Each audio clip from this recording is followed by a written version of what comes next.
Your Volvo alarm constantly going off? It's likely due to a faulty Siren battery, door hood switch, or interior sensor. Here's how to diagnose the issue. First, consider the age of your Volvo. High-mileage vehicles over 150,000 kilometers are more prone to wear in these components. Check the Siren battery's voltage with a voltmeter. A weak battery is a common culprit. Examine door and hood switches for corrosion or misalignment, especially after off-road use or in coastal areas with salt exposure.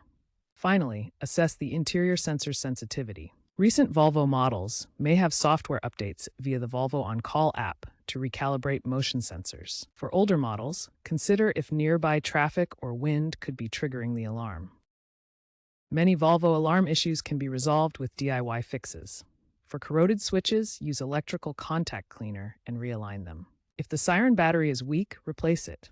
Marine-grade batteries offer better durability. Resetting the alarm control module via the key fob or OBD2 port may also help after addressing the faulty component. However, if you're uncomfortable working with electrical systems, or if the problem persists, professional diagnostics are recommended to avoid voiding warranties. Volvo's Vita software or third-party tools can help pinpoint the exact issue. Be aware of potential cybersecurity risks if modifying software, and note that some newer Volvo models have alarms integrated with the main battery pack, requiring specialized knowledge to repair.